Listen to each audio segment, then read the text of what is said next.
So we're going to go to Texas. When we get there decent early in the day. And the event organizer, promoter, Matt Frost, they had a little smart car.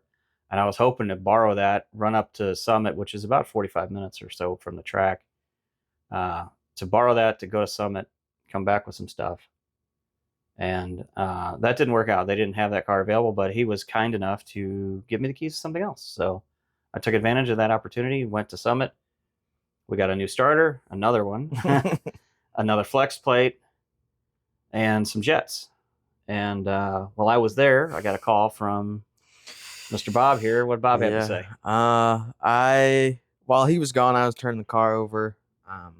We changed plugs, so I go to put the cylinder 2 spark plug in.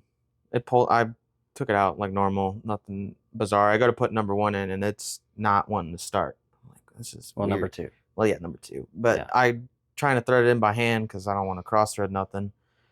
And it's not going. I'm like, what is going on? So I take a picture and I'm like zooming in. I'm looking at it. I'm like, man, these threads don't look great. It's my side. So I did something. I don't know what I did different. I mean, I've done plugs on this car for years now. Yeah. I mean, these are new cylinder heads, but I don't know what I would have done any different this time or that one time compared to every other time I've done them. I've never cross-threaded, knock on wood, nor will I ever do it again. Cross-threaded a spark plug.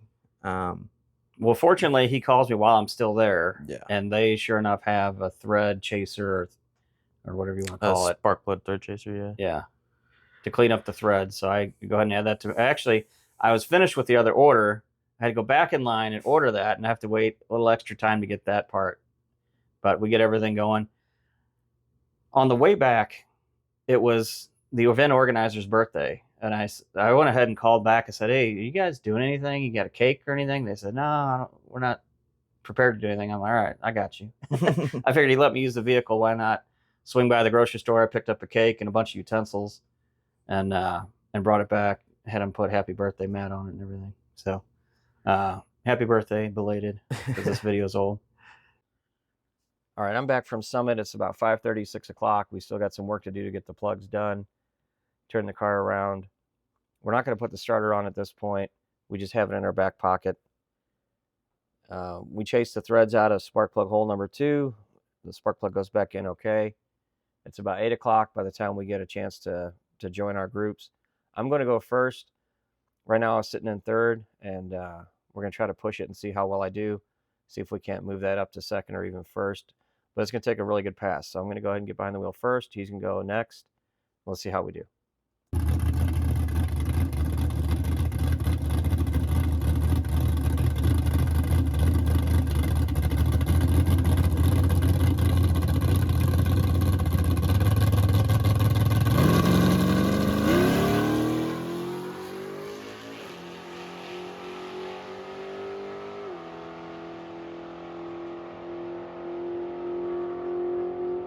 So I get my 1005. We're going to send Bob up to get his pass. A little bit of drama. We brought the gas can with us because we were going to hot lap from me to you. Yeah. So we were kind of prepared with extra fuel there. But stuff was going weird. Yeah, I mean, you wanted to make sure that once our class was going and we were like in past like the staging lanes to keep the car running. So we move forward. I mean, people are either braking or taking forever. I don't know what was going on. But I mean, I remember I'm sitting in the car. You're telling me to keep it running, so I'm keeping it running so I don't do anything with the starter. You're adding gas in the staging lane, trying to make sure I don't run out. Right, because we run on that 2-gallon tank. Yeah, so. I mean, it takes, like I don't know, 3/4 of a gallon to a gallon to get down the track and back. So if you can, the least amount you can run it in the staging lanes, the better, obviously. Yeah. So, I mean, let me get up. I'm, second? I guess, like right before I'm getting to go in the burnout box. Both cars in front of me have to get backed out. One guy we knew was going to get backed out. He just wanted to break the beams. The other guy, his throttle cable snapped. So he got backed out. I'm sitting there. The car's running. Finally, I get to go.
the car's got some heat in it at this point after your pass. So I mean, that help doesn't help my ET. I mean, I still went 10:21 at 132, I think.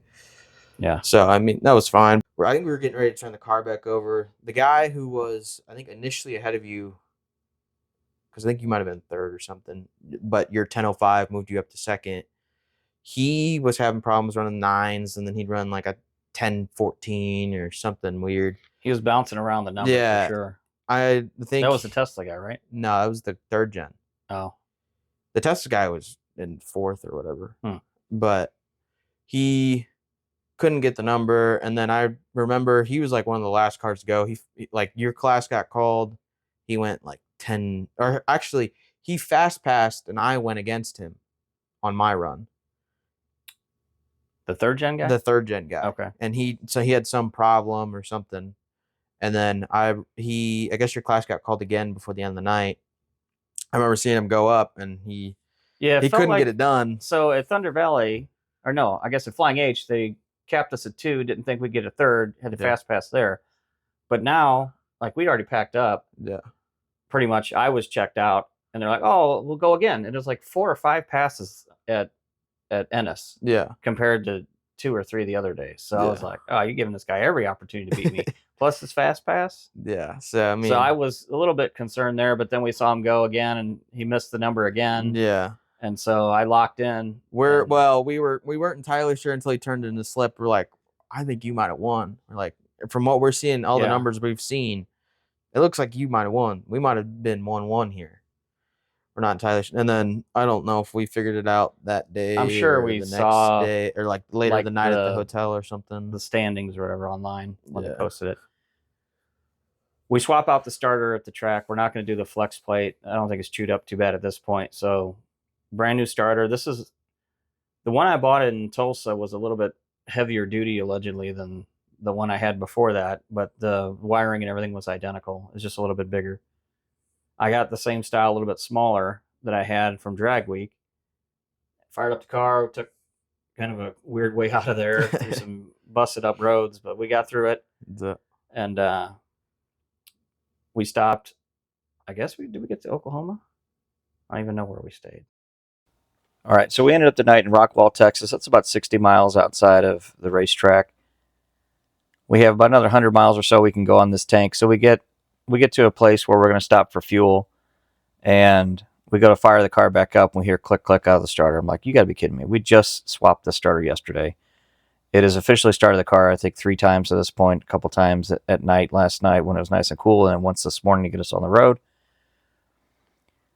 Bobby goes ahead and gets an extension, like a ratchet extension, out of the tool bag, and he's kind of binking away on the starter trying to get the click while I'm cranking, and he cuts his hand up on the hood hinge area as he's hitting, because like the perfect length to smash his knuckles. So of course that's what happened. We get the car fired. All right, hallelujah, we're on the road again. I don't know, it was probably 1:30 in the afternoon. We're going to have to make another stop for fuel, much closer to Tulsa now, and we try to time it. We're going to go to a Quick Trip, which should have a bunch of pumps. Unfortunately, this one's like the most popular one in the area, I guess. I don't know. Anyway, every pump was full when we got there. I finally find an open spot, start the fuel. He runs in to get some snacks and some drinks. And then, everything seems like it's working. We kept the car running, didn't kill it. We're going to go ahead and leave now. As soon as I go to pull out, because it was so busy, now there's traffic trying to get out of there. And somebody in front of me wouldn't pull out when they had an opportunity. And then we just kept sitting. And then eventually, when it was my turn to finally go, I don't know if the fuel was boiling or what, but the thing just shut off on me. Couldn't keep it running. Pushed it across the street to another parking lot. We're going to have to take a look at the starter. Let's see what it looked like. So this is the final day of Rocky Mountain Race Week. We have gone through 3 starters effectively now. The first one was my fault. Drag week replacement. Didn't Loctite the bolts on the Infiniclock of these Power Masters.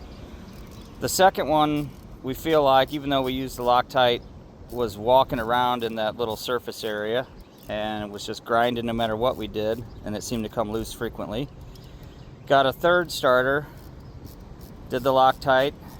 It made it 2 starts today it actually got a little bit hot, long driving day, and click, click, click, click on the solenoid part. So we are going to take the starter that I know can handle some heat with the solenoid, and we are going to remove the pieces we need to make it engage and kick out. Which, what do they call that? I've heard pinion. There's another name for some of that assembly as well. You got a name for it, Bob? Nope. I don't remember nothing. Anywho, so this is the old one that could take the heat, but the end piece is all ruined. We're going to take it and swap it and hopefully get on the road and not have to worry about this thing not starting when it gets hot. Tune back in later to find out what happens, because we got to get back to Tulsa to break the beams and lock in our positions in our respective classes. Check back soon. We made it back to Tulsa with about 45 minutes to spare before the award, so hopefully they can get our times in and all the math done with the spreadsheets. I know there were some other classes where there's some difficulty getting that in, but we had 45 minutes to spare. We made it. We locked in our times. The 1970 Chevrolet Nova with an 11:22 average, Christian Chester.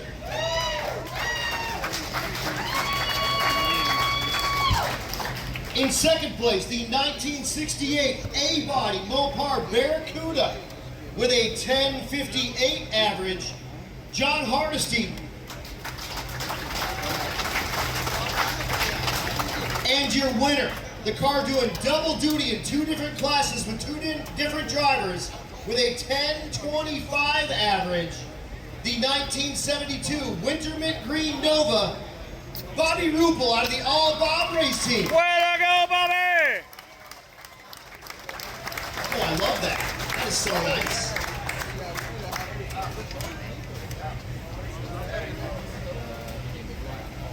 Ryobi for the win.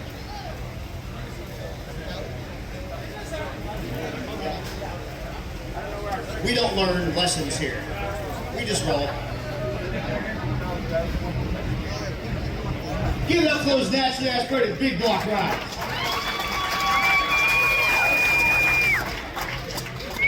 Let's move into stick shift.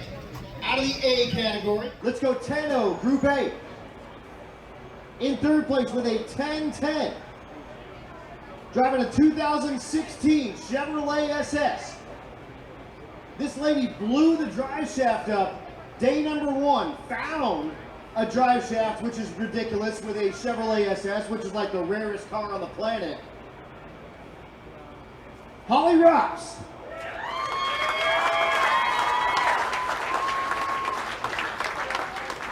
The 10:09 average. In second place, and the winner of a case of oil, the 88 Chevrolet Camaro of TJ Moses.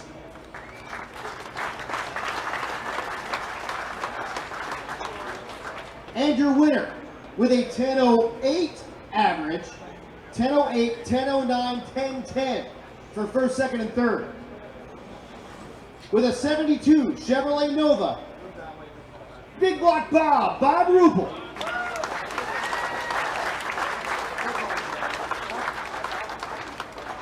Do yourselves a favor, go follow him on YouTube. The antics are great. It's not by design, he says.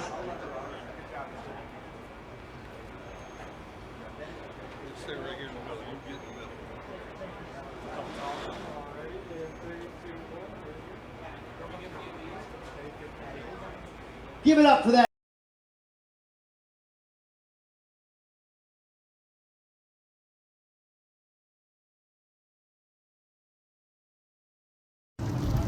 We're silly enough to think the Mega Week is over. Well, it's not. The All Bob Race Team is in what they call the shootout. We are in the group of 64. So from 32 to 64, 32 car field. Heads up racing, clocks off. I believe we have a nitro switch ready and activated. Let's have a look around the car here. Got the GoPro. Hopefully we see people in that all day long. There it is, nitrous bottle blanket ready to go, ready to heat up the bottle as needed. We've got a couple hours of, a couple rounds of bracket before they get to us, but hopefully we'll make some make some good licks. Got the draggy with me so we can see what we run, even though the clocks are off. Fuel should be topped off. See if the crew chief did that or if he just put it in the can. Yep, we're good. All right. We'll see how it goes. Tune in on Bang Shift. I believe we're live streaming. Ciao. Round one, I get the mail truck Jeep. We're gonna go against him. We'll see how it goes.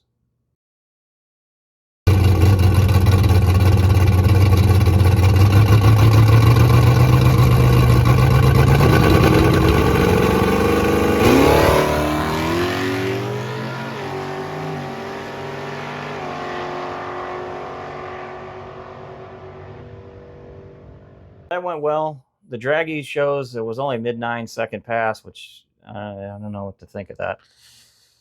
The car seemed all right. It didn't seem super fast, didn't seem super slow, but now I'm getting a 4th gen Camaro in round 2. Let's check out that action.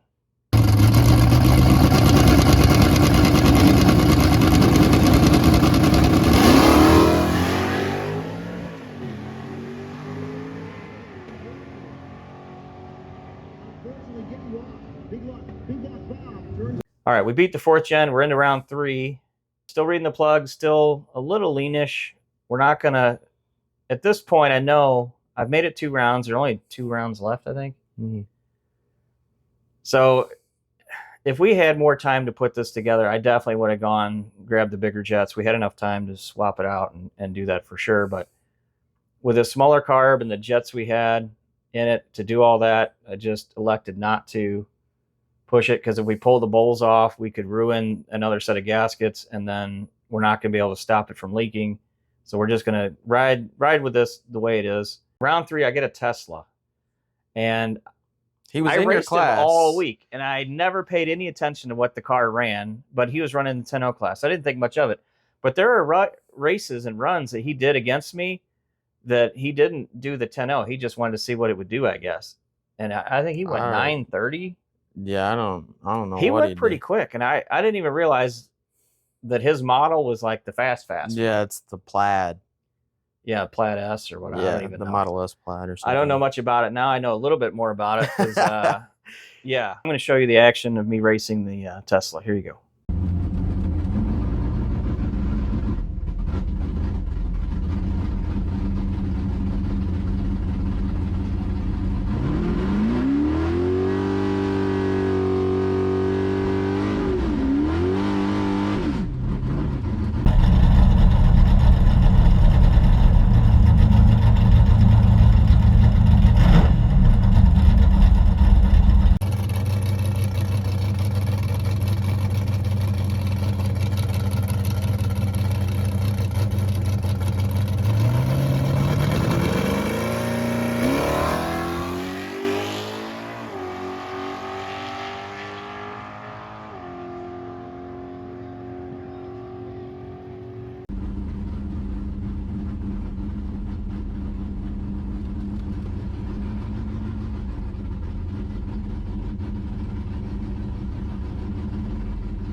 When you saw me racing him, and I feel like he treated me. I even think the announcer said that he got a better light than me, so that's on me too.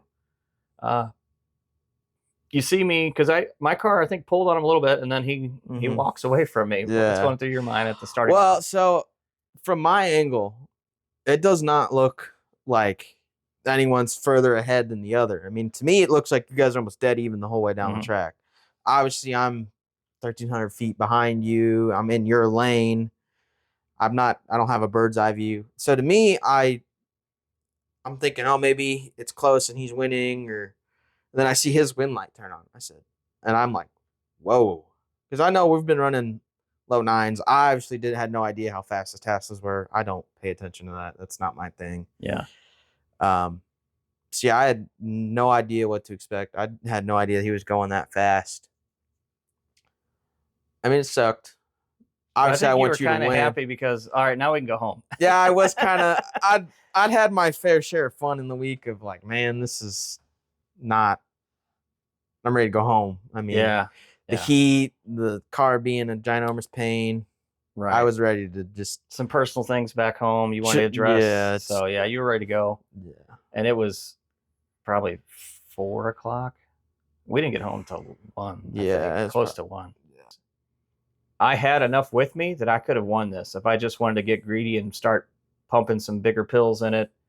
All around, I think I could have been bottom 9, high 8 at this event, but I wasn't prepared to do it, and that cost me because this race was $2,500. Yeah, and I felt kind of dumb not doing it because that would have been the biggest payday for sure that I've ever had with this car, hands down. I mean, the car made $2,000 on the week. I mean, you made 1,000. Yeah, I but made 1,000 for a single 4 or 5 round race to make $2,500. That would have been it would have been nice. The icing on the cake. We'll and then primo some. for the $600. Right. Yep, that ends our journey. We losing the shootout this year to an electric car. I mean, I felt better losing the last time I was in the shootout to another Nova, to a Chevy too. Yeah. You know, I know I didn't have enough in the tune that year. Yeah. But from now on, we are not going to take it easy on anybody. We're going to be way more aggressive going forward. Still got to figure out what's going on in the carb situation. And I'll have some future videos on what I'm doing to address that. So air fuel ratio type stuff, but kind of a different direction than just sticking an AFR gauge on the car. We're gonna use another product for that. You'll see. And so we're gonna figure out between that 1050 and the 1500 CFM deal, kind of where we are with the program, because we want to be top dogs, ahead of the class for sure. All right, hey, thanks for watching, and subscribe if you haven't already. We're gonna have some more racing videos coming up. We've got a number of heads-up races at the local track, including a Wally race in August. And then in September, I'm going to be going back to Drag Week. So tune in for all that. Thanks for watching.